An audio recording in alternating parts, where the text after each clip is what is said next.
तो का हाल है भाई लोग? आशा ना पूरा विश्वास बा कि तू लोग स्वस्थ होगा, मस्त होगा और अपना अपना काम में व्यस्त होगा। तो अभी तू लोग के देख रहा बा लोग कि हम कहाँ बनी।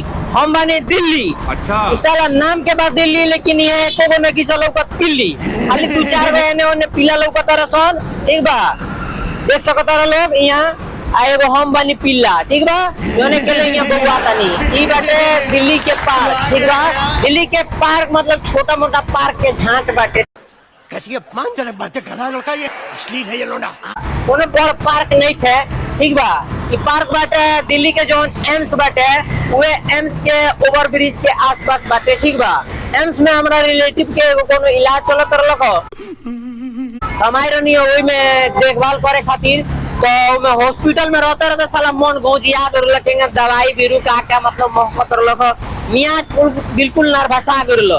हमारे मतलब आपको मत सिखा। हम कहने चलता नहीं थोड़ा मतलब अच्छा फील लेवे के पार्क में घूमे फिरे कुछ मतलब लौकी हरियाली हरियाली मतलब देखे के मिली। यहाँ से निपटान मनाई। ठीक बा, हरियाली मतलब लड़की उड़की लौकी थोड़ा तो देखो तो मियाज मतलब एने ओने करी। राजा जी अपनी शक्तियों का पूरा इस्तेमाल कर रहे हो, लेकिन कुछ सारा नहीं के में देखा के मिला। ठीक बा, आदमी के कोनो में झांक से दर्शन नहीं के। ठीक बा, खाली हमें अकेले में कुत्ता नियन बहु आई था। ठीक बा, ये देख सकत लोग दिल्ली के एगो छोटा मोटा पार्क बाटे। ठीक बा, और इस पार्क में हमें अकेले बहु आई था। ठीक बा, और पार्क का अच्छा खासा बाटे, हमें बिल्कुल ही मतलब सब कुछ बाटे, मतलब घूमेला अच्छा बाटे। ठीक बा, लेकिन क्यों घूम नहीं के सकत, सरकार झूठो के पैसा फंसा देला बाटे। ठीक बा, लेकिन एक आनंद क्यों नहीं के ले कौन बात ना, सरकार के पैसा हम सदाओ तनी। ठीक बा, हम यहाँ घूम फिर के पूरा आनंद ले और हम सरकार के पूरा पैसा सदा ले घूम फिर के। हमारे पास पूरा समाज बा, फुल समाज बाटे और पूरा यहाँ मतलब बेफाट में बैठो रहनी हो। ठीक बा, कहनी कि चलो घूम फिर लेते नहीं तनका। ठीक बा, और दिल्ली के नजारा भी कुछ तू अपना मतलब दिखा देता नहीं ब्लॉग में। ठीक बा, देख सकत रह लोग पीछे एगो चीज नया तू लोग के दिखाओ तनी देख सकत रह लोग पता बा कथी हो वो हड़िया फुलाव ना। ठीक बा, क्या बात कर रहे हैं? जूम करके दिखाओ तनी हड़िया फुलाव ना तू लोग के अगर लोग कितना मस्त बाटे। तो देख सकत रह लोग हड़िया फुलाव ना और हड़िया फुलाव ना पर कौन मुता ताटे एगोड़ा मत पटनरवा आके सेल्फी लेते थे।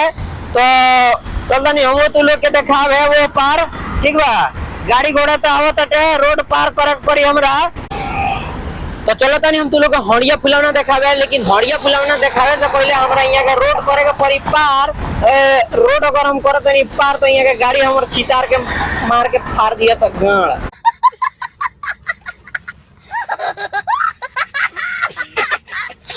ठीक बा, रोड देखा तनी हम क्रॉस करे जाता नहीं, लेकिन हमरा डर लगता होता बस हवा निकल गई।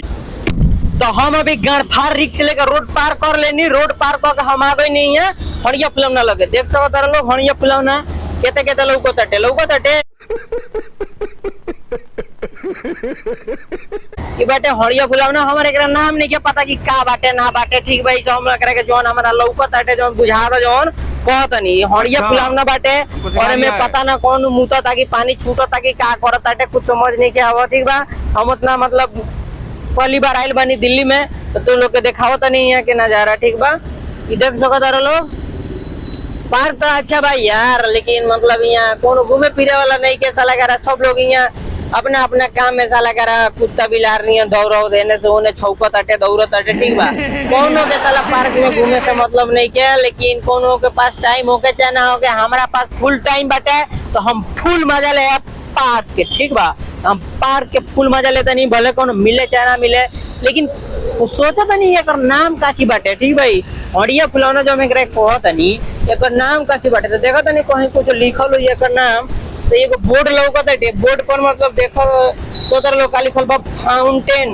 में किसी प्रकार की खाद्य पदार्थ न डाले, फाउंटेन को स्वच्छ रखने में हमारा सहयोग करे। अच्छा मतलब ये फाउंटेन हो मार तोरी बहन कर रही कौन नाम फाउंटेन। फाउंटेन मतलब का कहला यार, बात तोरी बहन कर हमरा नहीं के समझ आ कि फाउंटेन मतलब का होला, लेकिन कोनो बात नहीं के। ठीक बा, लेकिन एगो चीज और यहाँ बाटे बहुत ही बड़ा बड़ा बिल्डिंग लौकत बाटे यहाँ आसपास। बहुत ही बड़ा बड़ा मतलब बिल्डिंग बाटे, पता ना बड़ा बड़ा बिल्डिंग में बड़ा बड़ा लोग रहे लगी का रहेला मतलब कोनो खेती नहीं क्या। यहाँ से एगो रास्ता बाटे जो जाला इंडिया गेट। ठीक बा, तू लोग के दिखाओ तनी लिखो तो इंडिया गेट, ठीक बा। इंडिया गेट तो कभी इंडिया गेट भी जाए के मौका मिली तो दिखाए इंडिया गेट के नजारा भी जाके कबो, लेकिन फिलहाल अभी जौन हमारा आस पास बाटे ओकरे के देखो नहीं हो, तो फिलहाल अब तू लोग से अलविदा लेवल साहब, चलो बाय बाय टाटा। अब चिमनी मिल में लागल घाटा।